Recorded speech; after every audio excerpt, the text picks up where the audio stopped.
신약 마태복음 6장 9절입니다.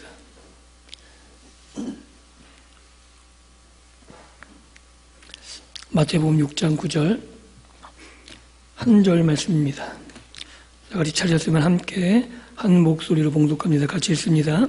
그러므로 너희는 이렇게 기도하라. 하늘에 계신 우리 아버지여, 이름이 거룩히 여김을 받으시오며. 아멘.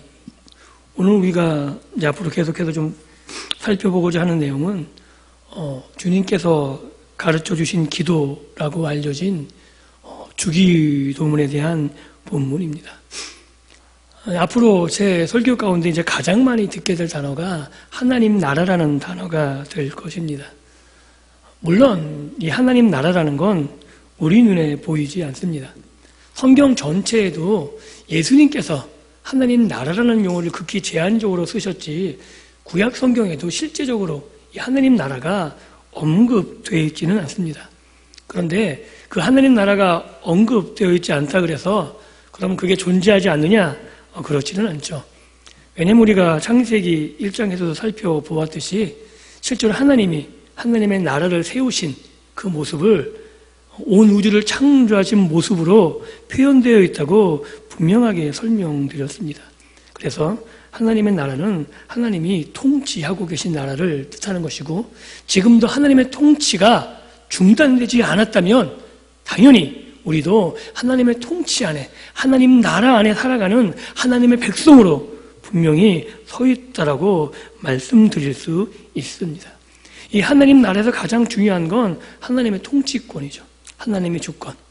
하나님이 오늘도 우리를 다스리고 계심을 믿으십니까? 이게 굉장히 중요하죠.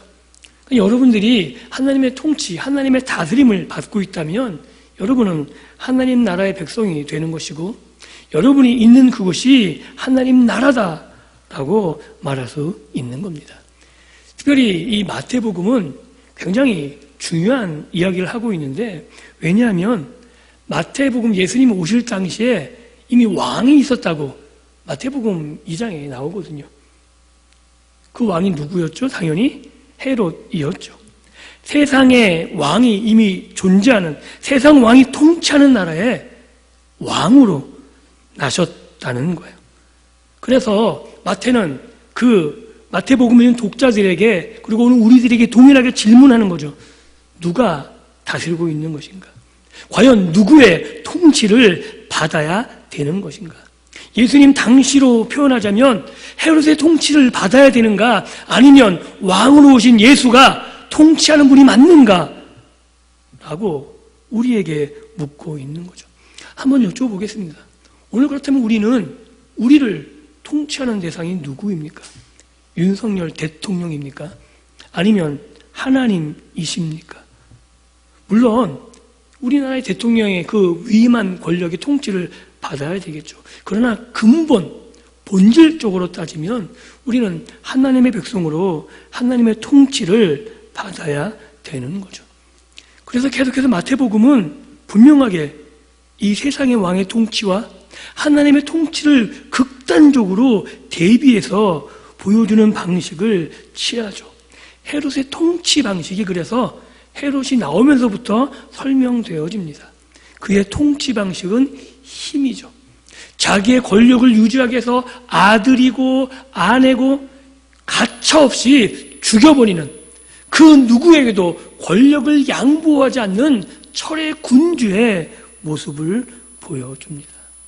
그러나 이와는 반대로 하나님의 통치 방식은 예수님을 통해서 구현되고 있죠. 그리고 그 모습이, 하나님의 통치 방식의 질서의 모습이 우리가 산상보훈으로 일컫는 마태복음 5장, 6장, 7장을 통해서 하나님은 어떻게 통치하시는가, 그리고 그 질서 속에서 우리는 어떻게 살아가야 되는가를 분명하게 보여주고 있는 겁니다. 그러면서 그것을 아주 유학적으로 극명하게 기도라는 걸 통해서 예수님이 다시금 제자들에게 말씀하고 계시죠. 우리는 주기도문을 매 기도 때마다 외우죠. 그리고 거의 모르는 사람이 없죠. 그렇기 때문에 이게 어떤 의미인지를 너무나 쉽게 놓쳐버리는 것 같습니다. 그래서 오늘 저는 이 기도가 얼마나 놀라운지 여러분들에게 한번 보여드리고 싶습니다. 구약에서 기도라는 게 있었죠. 구약에서도, 그죠? 그리고 이 구약에서 기도는 우리가 익히 알 수 있듯이 하나님께 향한 여러 가지 인간의 의사 표현이라고 말할 수 있을지도 모르겠어요. 시편을 보면 애가시, 탄식시, 부르짖고 고통 가운데 감사시, 찬양시, 아주 다양한 하나님을 향한 인간의 처절한 외침들이 보여지죠. 그것을 기도라고 말해도 틀리지 않습니다. 그런 구약의 기도의 핵심은 뭐냐면 듣는 분이 계시다는 거죠. 시편의 기자가 아무리 탄식을 하고 아무리 환난과 고통과 어려움이 있다 할지라도 그렇게 외치는 것은 하소연이 아닙니다. 그 기도를 들으시는 분이 계시고 그분이 내 삶을 바꾸실 것을, 그 환경을 움직이시고 변화시킬 능력이 있음을 확신하면서 그 앞에 나가 자신의 상황을 토로하고 있는 거죠. 응답은 하나님의 자유입니다. 응답을 하고 안 하고 떠나서 이 기도하는 사람들은 하나님의 인자하심과 하나님의 선하심을 의지하면서 하나님이 약속하신 것이 있는데 그 약속을 지키시기를 기대하고 고대하면서 그 약속이 나의 삶에 이루어질 것을 확신하면서 하나님 앞에 나아가서 외치고 있는 거죠. 극단적으로 선지자들은 하나님이 일하지 않으심을, 하나님 되심을 왜 이 땅에 펼쳐 보이시지 않습니까? 라고 따지면서까지 하나님 앞에 나아가는 하박국 같은 선지자도 있습니다. 결국 구약의 기도는 나의 기도를 들으시는 분이 계시다는 것과 그분이 선하시고 그분이 약속하신 바를 이루신다는 것, 그 약속에 의지해서 자기의 상황을 하나님 앞에 가지고 나아갑니다.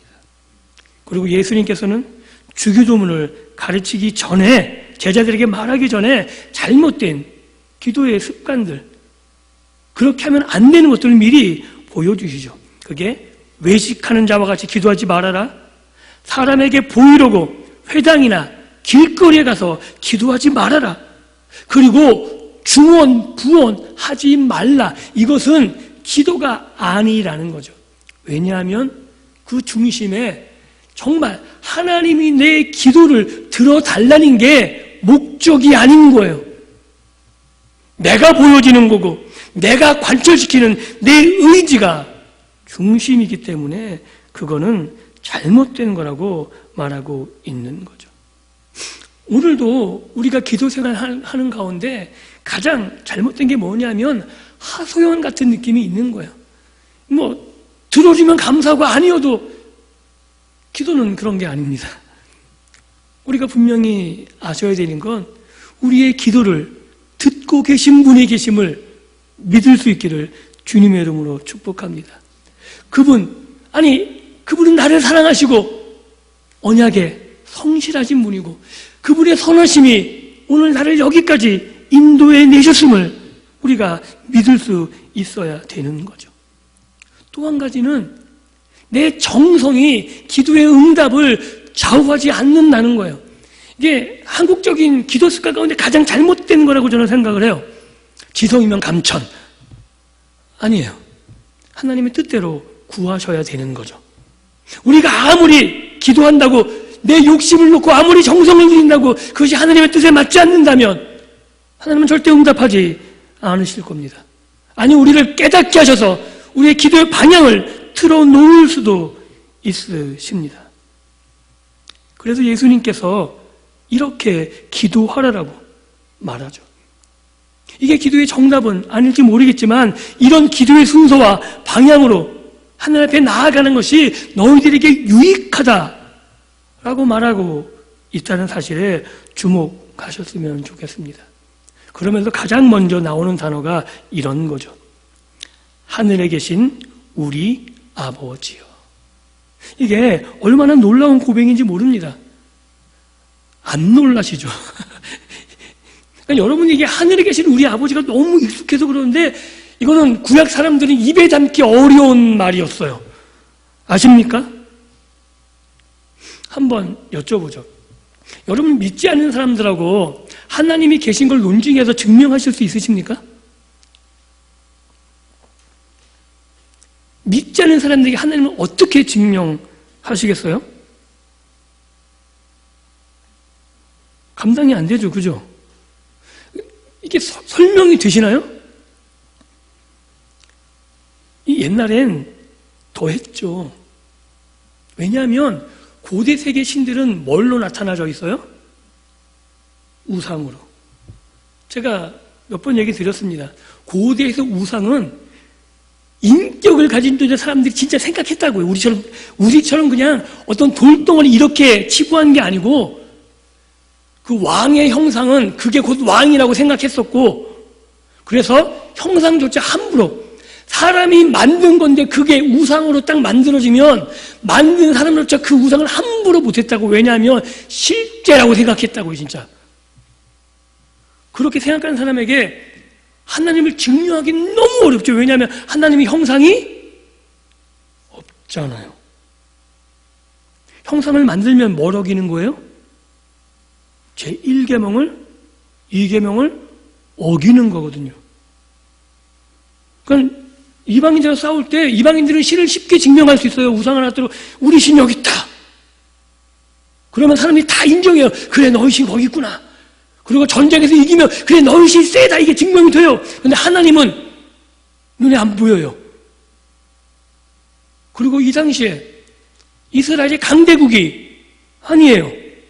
로마의 지배하에, 바벨론의, 아수리의 지배하에 계속 있었거든요. 그러니까 이해가 안 되는 거예요. 너희 신 있어? 보이지도 않잖아. 너희 신 한 게 뭐야? 너희 신이 너희를 보호해줬어? 굉장히 어려운 문제에 부딪히게 되죠. 이스라엘도 그 때문에 되게 고민했어요. 과연 하나님이 계신 건가? 하나님이 계시다면 힘이 약하신 건가? 뭔가? 그래서 내린 결론이 하나님은 계시다예요. 이 사실은 변함이 없다. 그럼 뭐냐? 우리가 하나님 앞에 범죄했다. 그리고 내린 결론이 뭐냐면 하나님이 이스라엘을 통치하는 그 정도가 아니라 온 세상을 통치하신다는 개념으로 바뀌어져요. 왜냐하면 이스라엘 나라가 없어졌잖아요. 나라가 있어야 다스리는데 실제로 하나님은 이스라엘을 다스리신다고 말할 수 있어야 되는데 나라가 없잖아요. 그럼 하나님이 어디를 다스리세요? 굉장히 심각한 문제에 봉착했거든요. 그래서 그들이 내린 결론은 그거예요. 하나님은 한 국가에 머무시는 지역이신 정도가 아니라 온 우주를 통치하시는 하나님이 되신다 라는 생각으로 오히려 거꾸로 확장되어져 나가죠. 그 틀이 오히려 그들이 포로 생활로 그들이 식민지배 가운데 하나님이 자기만을 다스리는 게 아니라 하나님이 이스라엘에만 묶여있는 게 아니라 하나님이 온 땅의 하나님이심을, 온 세계를 통치하는 분이심을 식민지배를 통해서 그들이 고백하게 되어져요. 그리고 그 하나님이 눈에 보이지 않지만 하늘에 계신다라고 고백하는 거죠.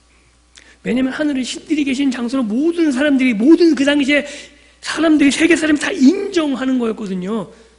너희 신이 거기 있는 게 아니고 우리가 섬기는 하나님이 하늘에 계시다는 거죠. 그 고백을 식민 지배를 통해서 이스라엘 사람들이 고백하고 있는 게 이 고백이에요. 하나님은 하늘에 계신다. 하나님은 하늘에서 통치하고 계신다. 이게 얼마나 놀라운 고백이 되는지 모릅니다. 그리고 그 하나님이 하나님이 하늘에 계신 것까지는 알겠는데 예수님의 제자들에게 하늘에 계신 우리 하나님이라고 가르치지 않으셨죠. 뭐라고요? 하늘에 계신 우리 아버지요. 이게 안 놀라시잖아요. 그죠, 여러분들은? 이게 놀랄 일이 되니까요.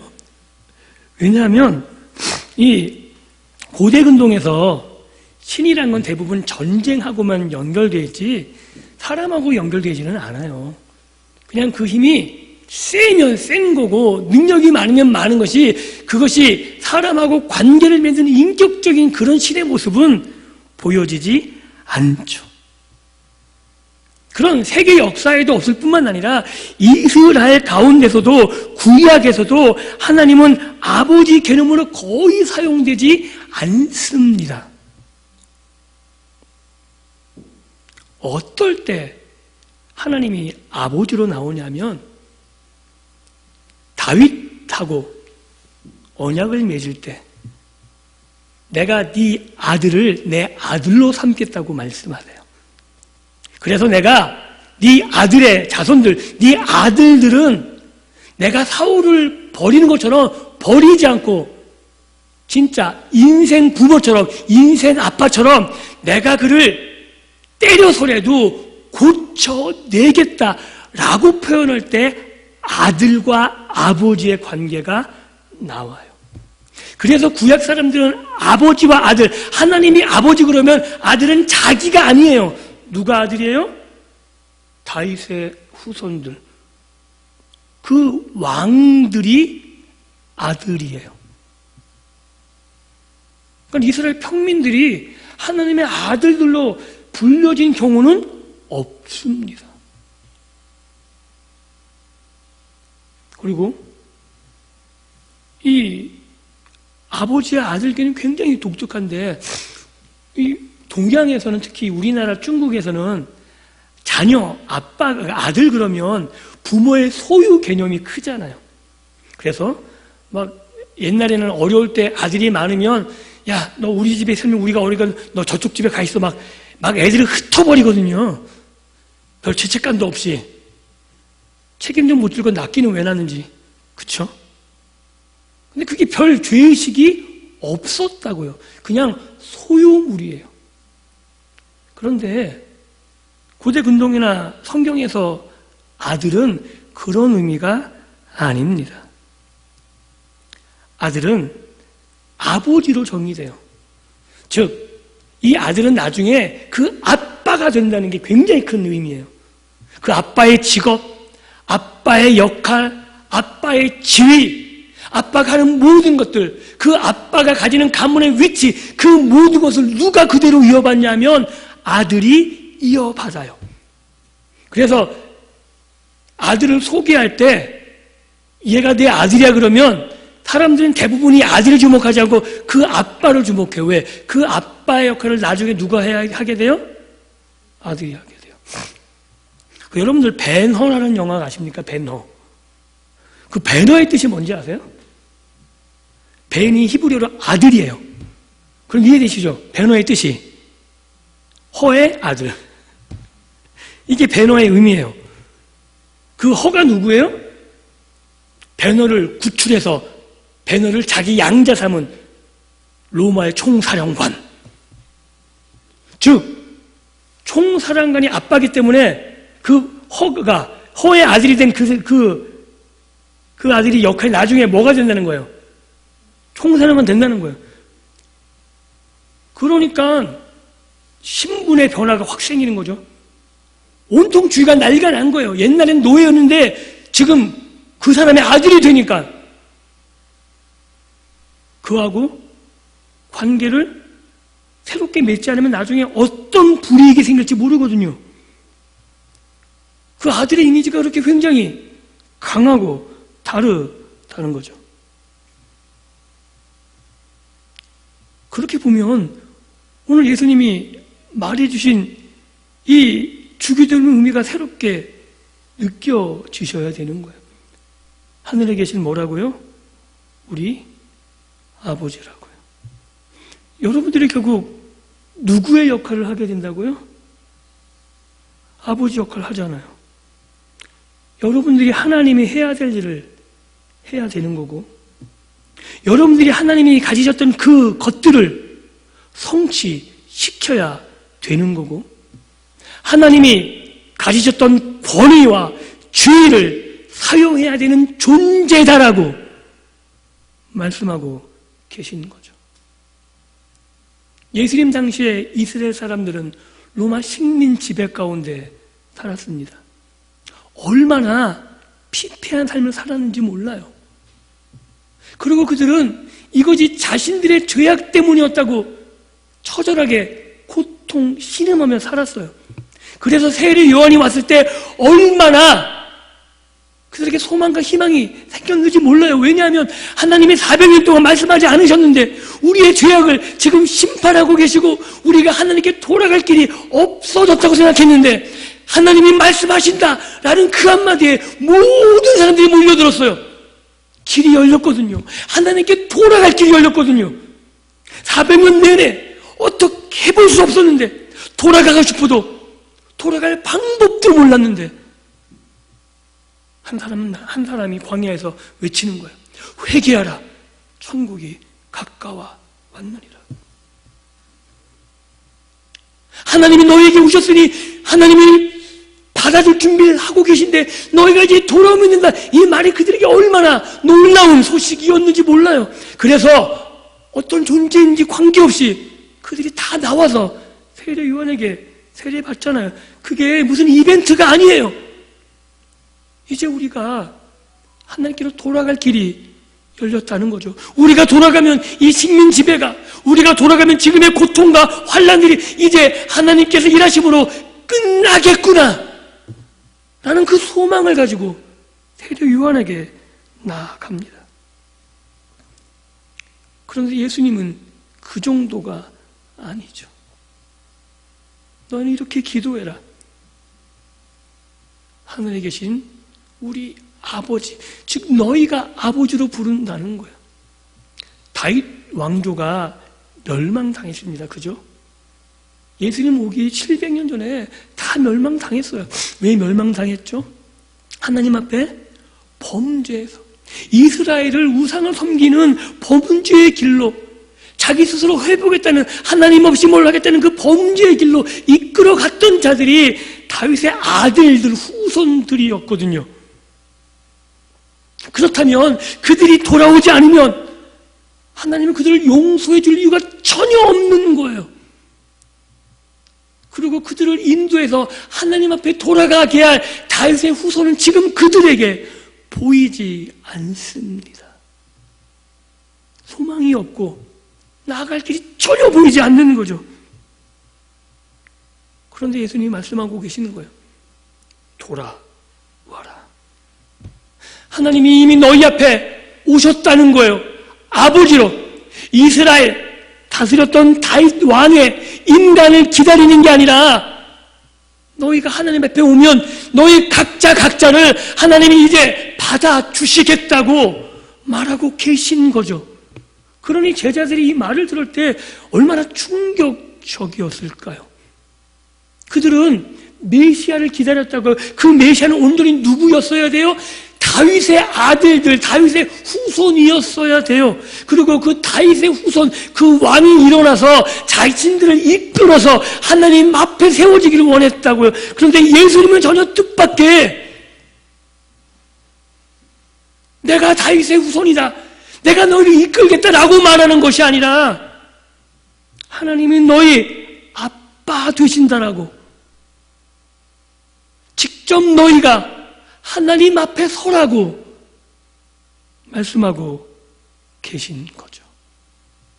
그리고 너희가 이제는 하나님의 아들이라고, 하나님의 아들에게 인도함을 받는 그런 하찮은 그 정도가 아니라 너희가 하나님 아들로 하나님 앞에 서는 존재다라고, 너희가 하나님의 일을 맡아야 되고 너희가 하나님과 관계를 맺으며 하나님의 지위를 가지고 하나님의 통치권을 펼쳐낼 자라고 예수님이 그 제자들에게 말씀하고 계신 겁니다. 사랑하는 성도 여러분, 하나님이 우리의 왕 되심을 믿으십니까? 그 의미는 내가 하나님의 복종한다 그 정도 의미가 아니라 내가 하나님의 왕위를 이어받아서 하나님의 통치권을 받아서 이 땅에 나가 하나님처럼 이 땅을 다스려야 될 존재로 살아가는 것을 의미합니다. 예수님이 제자들에게 우리 하나님을 우리 아버지로 고백하게 하는 것은 너희가 그 아들이란 얘기예요. 너희가 그 아빠 같다는 얘기예요. 그 아빠의 권위를 너희가 이어받아서 아빠처럼 행동하고 아빠처럼 살아가고 아빠처럼 성취할 그 일이 너희에게 주어졌다는 거죠. 그래서 그렇게 하나님의 나라를 위해서 하나님의 뜻을 위해서 요청하라는 거예요. 그게 주님께서 제자들에게 기도를 가르쳐 주신 내용입니다. 단지 우리의 부족함을 채워달라는 그 정도가 아니라 우리가 누군지를 알라는 거죠. 내가 뭘 해야 되는지, 내가 이 땅에서 가진 것이 없고 내가 이 땅에서 지금 핍박받고 아무 능력이 없는 것 같은데 하나님이 너희를 그렇게 만들지 않으셨다는 거예요. 하나님이 너희를 그렇게 보고 계시지 않다는 거예요. 하나님이 너를 통해서 이루고 싶은 그 일을 보라는 거죠. 하늘에 계신 하나님이 아빠신데 그분이 가진 권세와 위엄과 능력과 그 모든 것이 너에게 있다라고 예수님은 단 이 한마디를 통해서 제자들에게 말씀하고 계신 겁니다. 그분이 들으신다는 거예요. 왜 들으세요? 우리에게 채워주시는 거죠. 구약에서 계속해서 강조됐던 하나님의 헤세드, 하나님의 언약의 성실하심, 그 인자하심과 자비하심과 긍휼의 풍성하심, 선하심, 이 모든 것들을 가지고 내가 너 앞에 서 있겠다는 거죠. 오면은 그곳으로 내가 너를 채워주겠다라고 말씀하고 계신 겁니다. 사랑하는 성도 여러분, 예수님이 제자들에게 하신, 제자들을 향해서 가르쳐 주신 이 주기도문은 오늘 우리가 암송에만 사용되는 그러한 하나의 문구로 그쳐서는 안 될 것입니다. 정말 이 주기도문을 통해서 우리가 누구인지, 우리가 지금 어떤 권세를 위임받고 있는지, 하나님이 우리를 통해서 하고 싶은 일이 무엇인지 깨달을 수 있기를 원합니다.